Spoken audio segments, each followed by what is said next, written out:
देख रहे हैं विश्व और आपके साथ मैं हूं जिया कौशिक।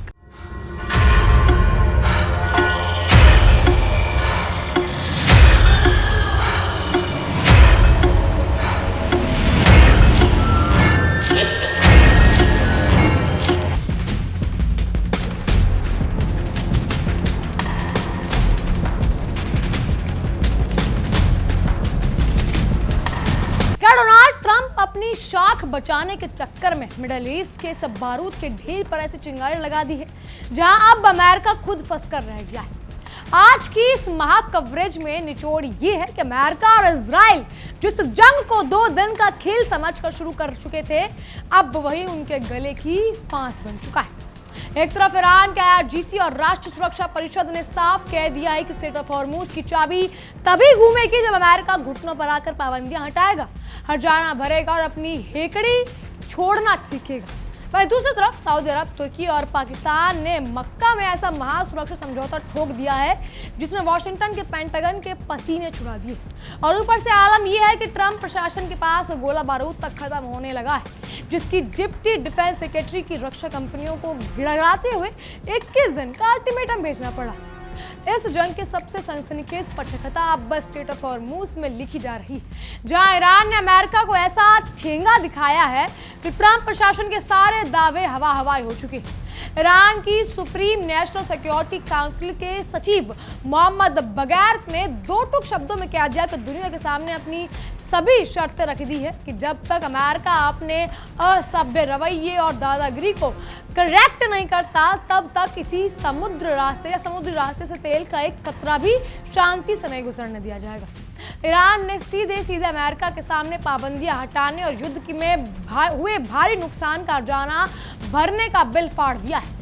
मानो अमेरिका से कहे कि आप अमेरिका से कह रहे हो कि रात भर रोए और मरा एक भाई। इधर व्हाइट हाउस में उपराष्ट्रपति डी वेंस अपने बयानों की जलेबी छानने में लगी हुई हैं ताकि दुनिया के सामने अमेरिका की गिरती शाख को किसी तरह बचाया जा सके। वेंस साहब बड़े मासूम बनकर मीडिया के सामने दावा कर रहे हैं कि ईरान ने अमेरिका को भरोसा दिलाया है कि वो हॉर्मुज से गुजरने वाले जहाज़ों पर कोई टोल टैक्स या गुंडा टैक्स लगाने का इरादा नहीं रखते। लेकिन जरा सोचिए, जिस अमेरिका का सेंट्रिगम खुद 53 कमर्शियल जहाज़ों का रास्ता बदलकर उन्हें नाकाबंदी के नाम पर घुमा रहा, वही अमेरिका अब ईरान से गुहार लगा रहा हो कि कम से कम हमारे व्यापारी जहाज़ों पर गोले तो मत दागो।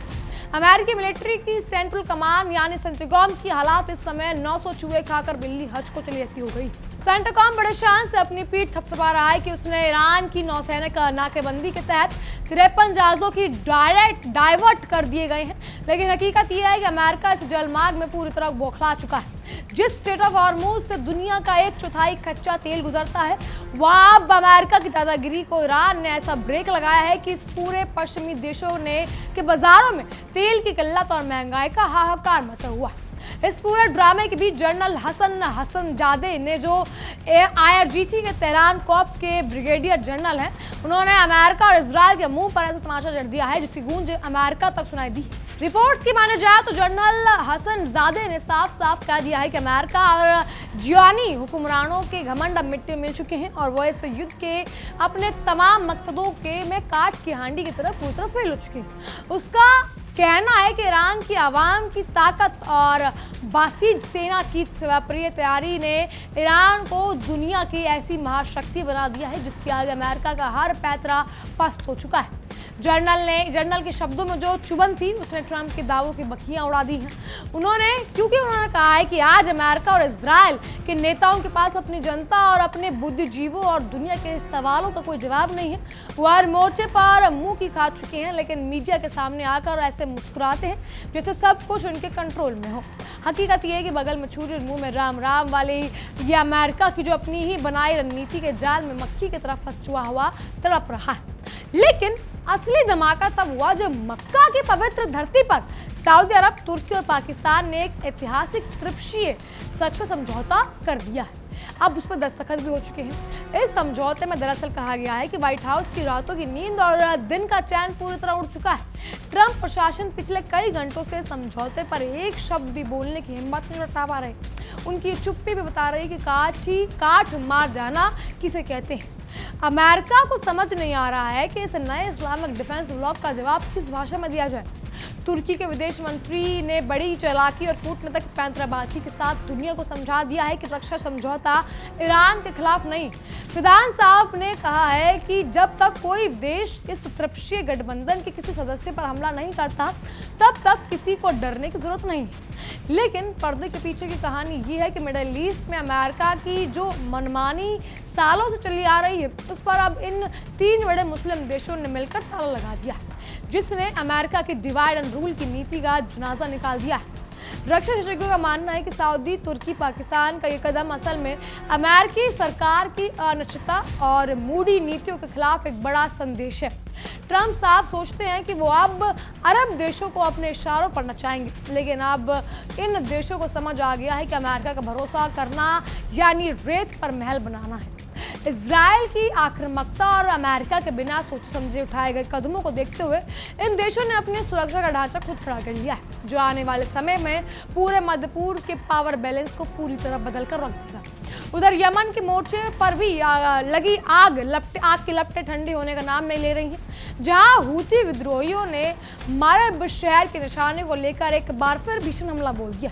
यमनी सरकार के सूत्रों के मुताबिक हूतियों ने बैलिस्टिक मिसाइलों से रिहायशी इलाकों और विस्थापित लोगों के कैंपों को निशाना बनाया।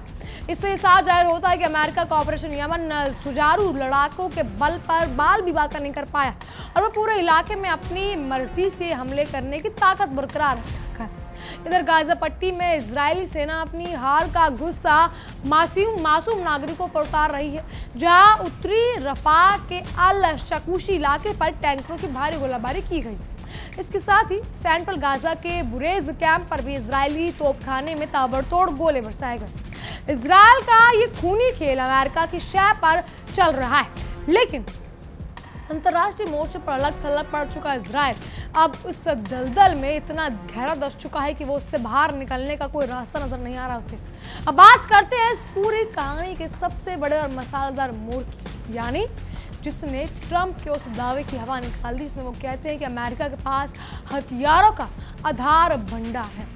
एक रिपोर्ट की मानी जाए तो पेंटागन ने अमेरिका की तमाम बड़ी डिफेंस कंपनियों को एक बेहद आपत्तिजनक चिट्ठी भेजी है। इस मेमो में ट्रंप प्रशासन के रक्षा कंपनियों ने हाथ जोड़कर कहा है कि वो रातों रात या दिन रात एक करके हथियारों और गोला बारूद का उत्पादन कई गुना बढ़ा दें, क्योंकि ईरान के साथ चल रही जंग में अमेरिका के हथियार तेजी से खत्म हो रहे हैं। डिप्टी डिफेंस सेक्रेटरी ने अमेरिकी डिफेंस इंडस्ट्री के कप्तानों को 21 दिन का कड़ा अल्टीमेटम थमाया है और लिखा है कि वर्षों तक चलने वाले डेवलपमेंट साइकिल अब नहीं चलेंगे। यानी इस चिट्ठी की घबराहट की बू आपको समझ में आ रही है, जिसमें उन्होंने सीधे कहा है कि हमें अभी भी अपने उत्पादन ढांचे को बढ़ाना होगा और डिलीवरी को सुपर फास्ट करना होगा। इस चिट्ठी में इस बात के जीता जागता सबूत भी है कि अमेरिका दिए तले अंधेरे रख के दुनिया को डरा रहा था, जबकि खुद उसके अपने तरकश के तीर खत्म होने की कगार पर है।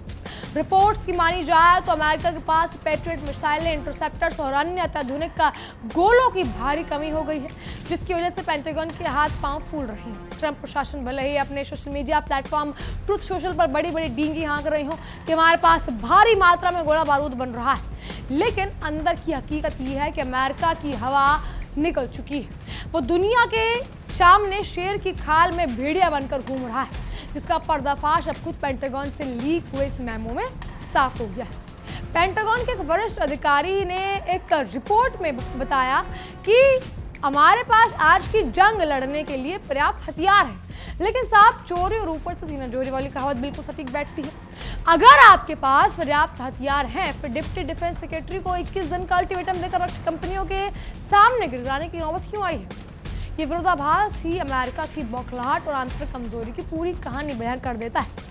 अमेरिका की हालात इस समय ऐसी हो गई है कि वो ना उगलते बन रहा है और ना ही निकलते। एक तरफ ईरान ने स्टेट ऑफ हॉर्मुज को सील करके वैश्विक तेल आपूर्ति की नब्ज दबा रखी है, जिससे अमेरिकी अर्थव्यवस्था पर मंदी के काले बादल मंडराने लगे। दूसरी तरफ अगर अमेरिका ईरान पर और बड़े हमले करने की बेवकूफ़ी करता है तो उसके पास उन हमलों को झेलने और जवाब देने के लिए पर्याप्त इंटरसेप्टर मिसाइलें ही मौजूद नहीं है। ट्रंप साहब की विदेश नीति का आलम यह है कि वो सुबह कुछ और कहते हैं और शाम को उनके अपने ही मंत्री कुछ और बयान जारी कर देते हैं। अब जंग शुरू हुई थी तब ट्रंप ने बड़े बड़े बोल बोले थे और अंदाज में कहा था कि युद्ध तो लगभग खत्म हो चुका है और हमने ईरान की सेना को तबाह कर दिया। लेकिन आज की हकीकत ये है कि उसी ईरान के सामने अमेरिका को घुटने टेक कर हॉर्मूज खोलने की भीख मांगनी पड़ रही है और ईरान साफ कह रहा है कि पहले हमारी शर्तें मानो फिर बात करेंगे। ईरान के विदेश मंत्री और सुरक्षा परिषद के अधिकारियों ने स्पष्ट कर दिया है कि वो केवल बातों के बताशे बनाने में माहिर हैं। तेहरान की मांग है कि अमेरिका को न केवल अपनी ब्लॉक नाकाबंदी हटानी होगी बल्कि फारस की खाड़ी से अपने तमाम युद्धपोतों को बुरे बिस्तर समेट कर वापस जाना होगा। ईरान का ये रुख दिखाता है कि रस्सी जल गई लेकिन ऐठन नहीं गई वाला मुहावरा ईरान पर नहीं बल्कि अमेरिका पर लागू होता है, जो हारने के बावजूद अपनी झूठी शान दिखाने की कोशिश कर रहा है। इस पूरे घटनाक्रम में इजराइल की स्थिति भी धोबी का कुत्ता न घर का न घाट के जैसी हो गई। इजराइल के प्रधानमंत्री यानी बेंजामिन नेतन्याहू सोचते थे कि ट्रंप के कंधों पर बंदूक रखकर वो ईरान का काम तमाम कर देंगे, लेकिन अब जरा अमेरिका खुद बैकफुट पर आ गया है तो इजराइल के लिए अपनी सुरक्षा बनाए रखना लोहे के चने चबाने से साबित हो गया है। गाजा और लेबनान में फंसी इजरायली सेना अब ईरान के बैलिस्टिक मिसाइलों के सीधे निशाने पर है। अमेरिका ने जिस तरह से मिडल ईस्ट में अपनी टांग फंसाई उसके अपने यूरोपीय देश की अब उसे पल्ला झाड़ते हुए नजर आ रही है। नाटो देश पहले ही कह चुके हैं कि इस अनैतिक और बिना सोचे समझे शुरू की गई जंग में अमेरिका के साथ नहीं दिया जाएगा। अब जब सऊदी अरब और पाकिस्तान जैसे पुराने सहयोगियों ने अपना अलग सुरक्षा गुट बना लिया है तो वॉशिंगटन की कूटनीतिक दुनिया में ऐसी तनाई छा गई है जैसे पिछले कई दशकों में नहीं देखी होगी। ईरान के कूटनीति समय एक तीर से कई शिकार करने वाली साबित हो रही है। ओमान के जरिए चल रही बातचीत में ईरान एक तरफ शांति का नाटक भी दिख रहा है और दूसरी तरफ IRGC के बयानों से अमेरिका पर मनोवैज्ञानिक दबाव भी बना रहा है। IRGC के प्रवक्ता ने साफ कह दिया है कि ओमान से बातचीत अपनी जगह है, लेकिन हॉर्मूज तभी खुलेगा जब अमेरिका अपनी शर्तों के कागज पर दस्तखत कर देगा। ट्रंप के उस मजाकिया बयान को याद कीजिए जिसमें उन्होंने हॉर्मूज का नाम बदलकर स्टेट ऑफ ट्रंप यानी रखने की ख्वाहिश जताई थी। आज वही हॉर्मूज ट्रंप के गले का ऐसा फंदा बन चुका है जिसका नाम बदलना तो दूर, वह अमेरिकी झंडे वाले जहाजों का सुरक्षित निकलना दूभर हो गया है। इतिहास गवाह है कि जब किसी नेता ने अपने अहंकार में आकर भूगोल और इतिहास को बदलने की कोशिश की है उसका अंजाम ऐसा ही हास्यास्पद हुआ है। अमेरिका की इस नाकेबंदी का सबसे बड़ा नुकसान खुद पश्चिमी देशों की व्यापक कंपनियों को उठाना पड़ रहा है। सेंटाकॉन जिस तरह से 53 कमर्शियल मिसाइलों को रोककर या जहाज़ों को रोककर रास्ता बदलवा रहे हैं उससे माल ढुलाई का खर्च आसमान छूने लगेगा। शिपिंग कंपनियों का बीमा प्रीमियम कई गुना बढ़ चुका है। वो चीख कर ट्रंप प्रशासन से कह रही हो कि मेहरबानी करके इस बवंडर को रोक लीजिए वरना हमारी कंपनियां नीलाम हो जाएंगी। अमेरिका की सुरक्षा कंपनियां यानी मिलिट्री इंडस्ट्रियल कॉम्प्लेक्स के जंग भले ही भारी मुनाफे का जरिया हो, लेकिन अब कच्चा तेल, माल और कलपुर्जोरी की कमी हो चुकी है, वो भी हाथ खड़े कर चुके हैं। 21 दिन का अल्टीमेटम जो है वो 2 गुना 3 गुना करने का पेंटागन का हुक्म किसी मुंह में जीरा की जैसा है, क्योंकि मॉडर्न मिसाइलें और इंटरसेप्टर रातों रात बेकरी की ब्रेड की तरह नहीं है जो बन जाएंगी। इस पूरे घटनाक्रम का असर वैश्विक तेल बाजारों पर ऐसा पड़ा है कि बैकफुट पर दाम लगातार उछाल मार रही है। दुनिया भर में अर्थव्यवस्था जो पहले से ही मंदी के दौर में गुजर रही है अब इस अमेरिका के ईरान की जंग को गहरे संकट में धकेल रही है और इन सब का जिम्मेदार सिर्फ एक शख्स की जिद का माना जाता है जिसने अपनी रणनीतिक शाख बचाने के चक्कर में पूरे मिडल ईस्ट को आग की भट्टी में झोंक दिया। मध्य पूर्व के लोगों का गुस्सा अब अमेरिका के खिलाफ चरम पर पहुंच चुका है। तेहरान की सड़कों से लेकर बगदाद और बैरूत तक लोग अमेरिका और इजराइल के संयुक्त आक्रामकता के खिलाफ लामबंद हो चुके हैं। ईरान का संगठन जिस तरह से जनशक्ति की बात कर रहा है वो असल में अमेरिकी औपनिवेशिक सोच के खिलाफ पूरे क्षेत्र के आम लोगों का उबलता हुआ जन आक्रोश है। तुर्की, सऊदी अरब और पाकिस्तान का एक मंच पर आना इस बात की संकेत है कि मुस्लिम दुनिया में अल्टीमेटम अमेरिका का जो था वो अब खत्म हो चुका है।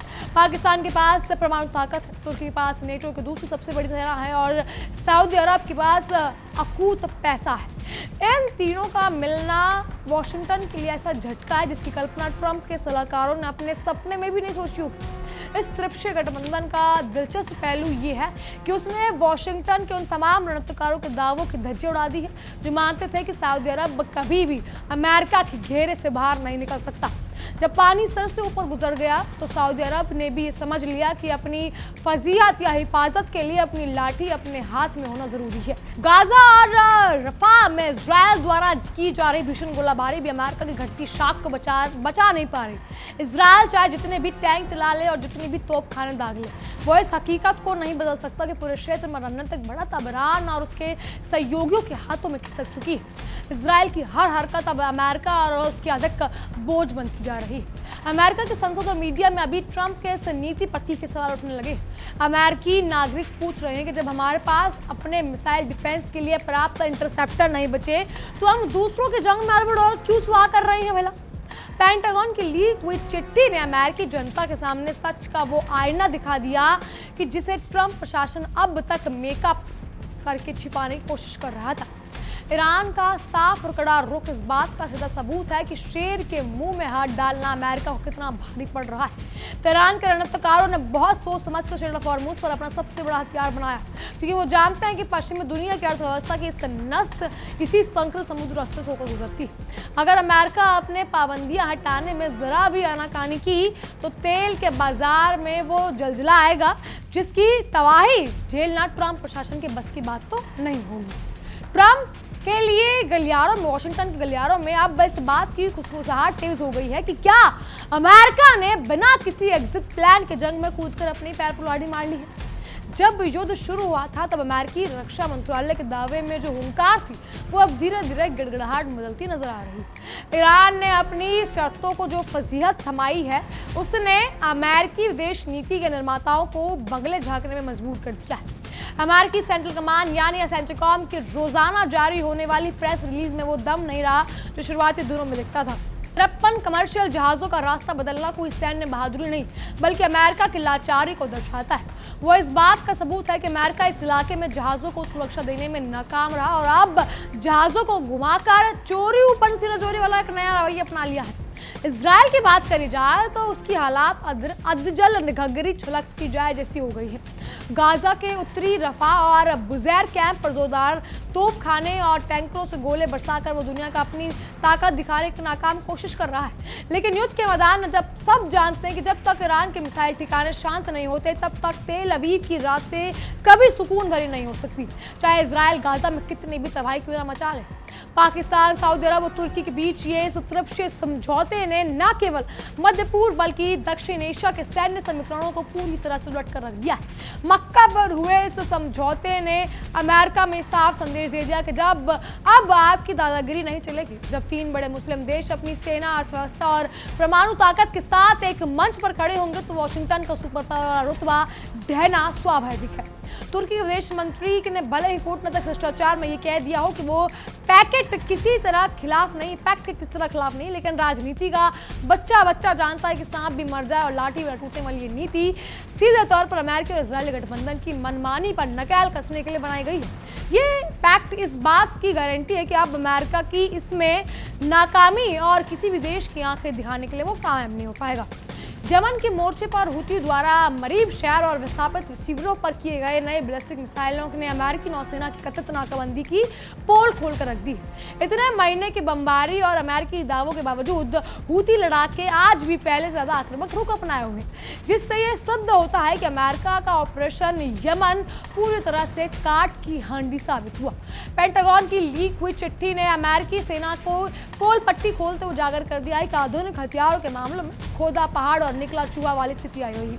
जब डिप्टी डिफेंस ने देश की रक्षा कंपनियों को 21 दिन का कड़ा अल्टीमेटम भेजा तो दुनिया समझ गई कि अमेरिका के पास बातें करने के लिए और कुछ नहीं बचा, लेकिन अपने तरकश में दागने के लिए वो तीर भी अब खत्म हो चुकी है।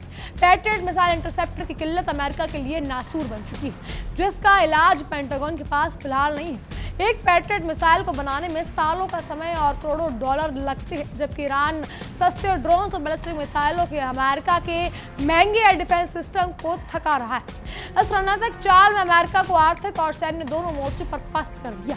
ट्रंप साहब ट्रूथ सोशल पर यह लिखना अमेरिका के पास बारूद के विशाल भंडार है, अब उनकी अपनी ही जनता के लिए मजाक बन चुका है। लोग पूछ रहे हैं कि अगर भंडार इतना विशाल है तो पेंटागन के अधिकारी अब आकर सफाइयां क्यों दे रहे हैं और रक्षा मंत्रालयों या फिर रक्षा कंपनियों के सामने गिड़गिड़ा क्यों रहे हैं। सच छिपाने की ट्रंप की कोशिश दिन में चिराग लेकर ढूंढने जैसी हास्यास्पद हो चुकी है।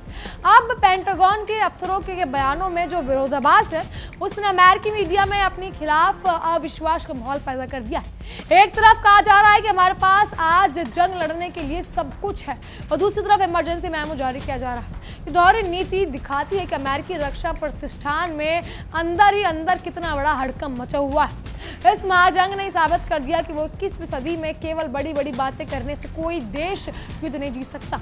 ईरान ने बहुत ही सटीक और नपी तुली रणनीति से अमेरिका की दुखती रग पर हाथ रखा है। हॉर्मूज में जलमार्ग को बाधित करना उसने ये दिखा दिया कि एक क्षेत्रीय ताकत भी किस तरह से वैश्विक महाशक्ति को घुटने पर ला सकती है। पश्चिमी देशों की अर्थव्यवस्था इस समय आसमान गिरा और खजूर में अटका वाली हरकत पहुंच चुकी है। कच्चे तेल की कीमतें जिस रफ्तार से बढ़ रही हैं उसने अमेरिका और यूरोप में महंगाई का नया भवंडर उठा दिया। जनता पहले से ही परेशान थी और अब ट्रंप की इस अनावश्यक जंग का खामियाजा आम नागरिकों और अपनी जेब ढीली करके भुगताना पड़ रहा है। आरजीसी के जर्नल का ये बयान कि अमेरिका और जियोनी शासन अपनी विफलताओं पर जनता को मुंह दिखाने का काबिल नहीं बचा, पूरी दुनिया की जमीन हकीकत को दर्शाता है। अमेरिका और तेल अवीव में बैठे हुक्मराने अब रोज नए नए बड़े बहाने गढ़ रहे हैं ताकि अपनी जनता के तीखे सवालों से बचे जा सके, लेकिन सच तो ज्यादा और देर तक टिक नहीं सकता। ओमान के जरिए चल रही बैठक या बैक चैनल बैठक बातचीत में अमेरिका का रुख गिड़गिड़ाते नजर आ रहा है, जहां वो ईरान से केवल इतनी भीख मांग रहा है कि वो कम से कम हमारे व्यापारी जहाज़ों को मत मारो। लेकिन ईरान के कठोर रुख ने साफ कर दिया कि अब आधी अधूरी शर्तों पर कोई समझौता नहीं होगा जब तक अमेरिका पूरा हर्जाना नहीं भरेगा और मूस का ताला नहीं खुलेगा। ट्रंप की मेक अमेरिका ग्रेट अगेन की नीति इस युद्ध के दलदल में मेक अमेरिका बैग अगेन बदलती जा रही है। जिस राष्ट्रपति ने दावा किया था कि वो दुनिया के सारे युद्ध खत्म कर देगा, आज वो खुद एक ऐसे युद्ध में फंस चुका है जहां से निकलने पर हर रास्ता उन्हें भारी तबाही और बदनामी की ओर ले जाता है। मध्यपूर्व के मुस्लिम देशों का आपस में जुड़ना और अमेरिका दूरी बनाना इस बात का संकेत है कि वैश्विक राजनीति का केंद्र अब अमेरिका से खिसक रहा है।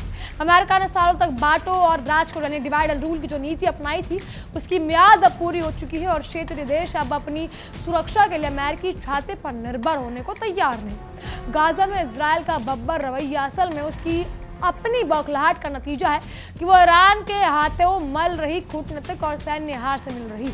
जब इजरायल ईरान का सीधा सामना करने में खुद कमजोर पाता है तो वो गाजा की मासूम अवाम पर अपना गुस्सा निकालता है, लेकिन इसकी सैन्य विफलता छिपने वाली नहीं है। अमेरिकी डिफेंस इंडस्ट्री की ये लाचारी कि वो 21 दिन में अपनी उत्पादन क्षमता नहीं बढ़ा सकता, ये साबित करता है कि अमेरिका का मैन्युफैक्चरिंग बेस कितना खोखला हो चुका है। वर्षों से केवल वित्तीय खेल खेलने वाले अमेरिका के पास अब अपने ही सैनिकों के लिए गोला बारूद बनाने का बुनियादी ढांचा एक पर्याप्त मात्र रह चुका है।